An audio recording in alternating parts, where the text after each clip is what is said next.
All right, now if you are a fan of the channel, you know here that we talk about filmmaking gear, tips, and tutorials, but also we talk a lot about how to turn this passion of filmmaking into a full-time business. And that's what we're gonna be talking about in this video. We're gonna be talking about the 5 ways that I myself have been able to keep my production business afloat during 2020, which hasn't been easy, but adjusting has been the key.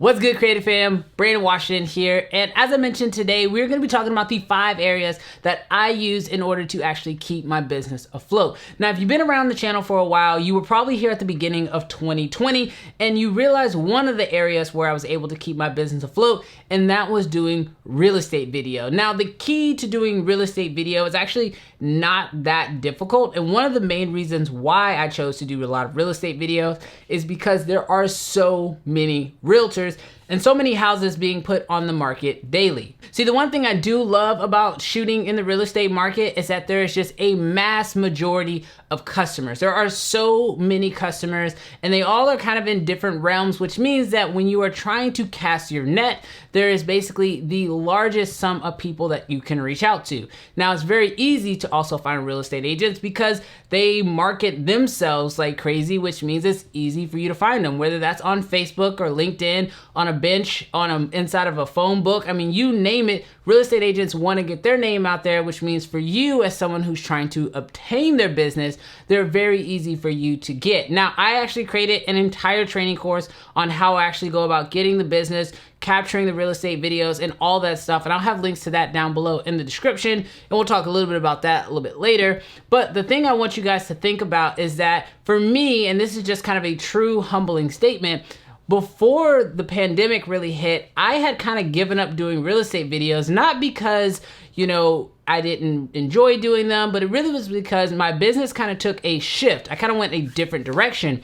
But when 2020 sort of hit, I saw that a lot of my more commercial production business stuff kind of halted. And so I kind of had to take that little bit of a hit to the ego and go back to what I knew and go into an area that I knew I could actually gain some business quickly, because that's one big key that's gonna kind of travel throughout all of this, is that I was in a situation where I was trying to actually make money, make real cash for my service. And so this wasn't just like some idea, this was like a business I knew I could go into and make that cash. So I kind of took a step backwards in my overall journey of video production, going back to real estate, but that was so that I could make the cash I needed in order for my business to be successful. So if you are out there and you're trying to figure out how to actually go about making some money during these times, real estate video is definitely a way to go. Links down below to a training course that'll walk you through the entire process. Okay, the second area that I actually kind of stumbled my way into, kind of surviving through 2020, was live broadcasting. Now, I've kind of hinted at this a little bit in my channel, but the interesting thing about live broadcasting is before this year, I had never really done live broadcasting. I mean, I had dabbled with it here on YouTube, but definitely not at the level that I really needed to. And the interesting thing about doing live broadcasts, especially for a video production company, is that you probably already own most of the things that you need in order to get into live broadcasting. Now, you can do it a very simple way, or you can go the more complex way. But the interesting thing is that here on YouTube, there are so many videos that will walk you through the entire process, that since you already own most of the gear, which includes cameras and tripods and lenses, you don't really need that much extra. Now, if you want to go the multi-camera switching route, you can obviously go with something like this here. Now, this actually just happens to be a Pelican case, but inside here, I actually have the Blackmagic ATEM Mini Pro, and this thing is like maybe $600 or so, so it's an investment, but this allows me to do multi-camera switching. And in fact, this entire case setup here, I actually learned how to do this by watching a YouTube video from Caleb Pike over at the DSLR Video Shooter YouTube channel, and he actually walks you through how to build this entire thing. So literally everything I've learned in order to do live streaming, I learned here on YouTube and have instantly been able to kind of grow a secondary section within my business. Because of this whole pandemic and people not being able to gather, a lot of places are not able to have actual get-togethers, which means being able to live broadcast them is kind of the next best option. And so if you can start offering out that service using the gear you already have, maybe picking up a couple little pieces of extra gear, but then ultimately providing them a service at a very reasonable price tag for them, well, this is an area that not a lot of filmmakers are in. There's not a lot of mobile kind of live streamers out there, so you can definitely carve in a really cool niche in your city. Now, I know some of you guys might be thinking, well, Brandon, I don't really want to do live stream, but I still want to keep my business going. What are ways that I can actually do some filmmaking, but during this season? Well, the one way that I've actually found is by working with companies, by still creating content for them, but by using either creative ways of implementing Zoom video and pre-existing content. See, a lot of people have shot content on cell phones, they have photos, they're doing Zoom calls constantly. And something that's really interesting that you can do is you can still take all of this information and craft a pretty compelling story with voiceover. See, that's actually something that we did for a local school here in the Houston area, is we created an entire video without actually shooting any video of their people or their teachers or their students or any of that. We just used pre-existing footage that they had along with some Zoom footage that we were able to capture.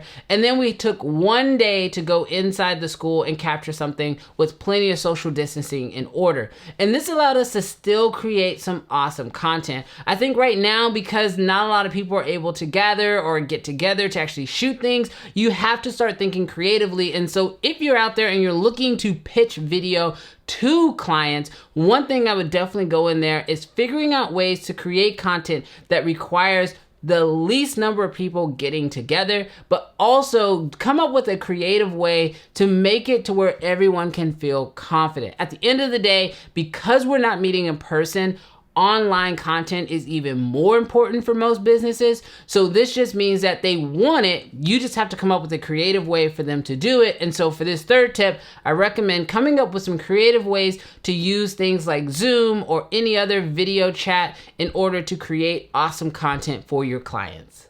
All right, and the fourth tip that I have, or the fourth suggestion I have when it comes to figuring out ways to get some business going during this time, and that is to work for churches. Now, I've talked about this in a previous video, but churches are one of those areas that need content every week. And especially now more than ever, because so many churches are trying to basically catch up. Because you'd be surprised. There are some big churches that have amazing media teams, but most churches don't really know what they're doing. And so if you can come in as a professional and assist them, they are more than willing to pay you for your time. Now, I will personally say that I work for my church and I don't take a salary, I don't take a paycheck, I do it all for service, but I do work with other churches. And so what this means is that I'm either coming in to assist on either a specific video project, or if they have a service that doesn't conflict with my own church's service, I'll actually come in and help them with their live stream. Again, going back to that live stream tip that I said earlier.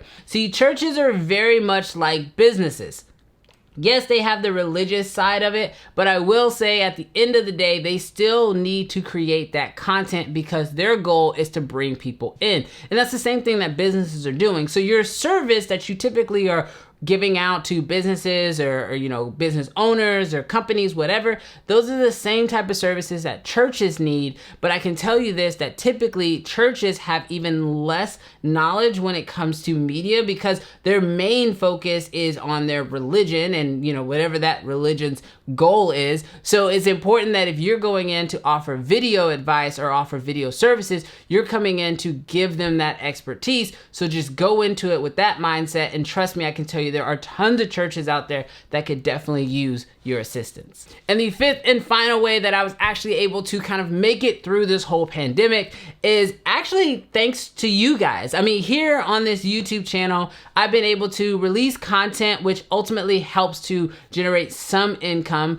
But on the next side of that, I was actually able to create the Creative Fam Academy, which is my training course platform. And this isn't like a sales pitch, so don't click off. But I will say that it is important for you guys guys as filmmakers to start documenting your journey. I'm gonna lend you guys in on a nice little secret.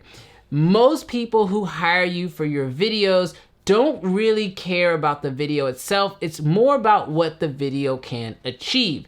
And the reason why I say that is because when you are going out there and you're creating content for other people, think about creating content for yourself and start posting that content online. See, if you can build up your own audience, whether that's on Instagram, TikTok, YouTube, wherever, you can actually start to help your clients by showcasing their videos on your platform in order to get them more viewership, which is ultimately what they're looking for. And so this fifth and final tip has a lot to do with being able to build up an audience, create content for yourself, because you never know when you can either offer something to that audience that's actually of value to them, which is what I try to do with the Creative Fam Academy, but then also in return, you can then also make money from that, which I have been able to do, which has greatly assisted me through this transition. Now, the one thing I will say here is that it's important not to just sell whatever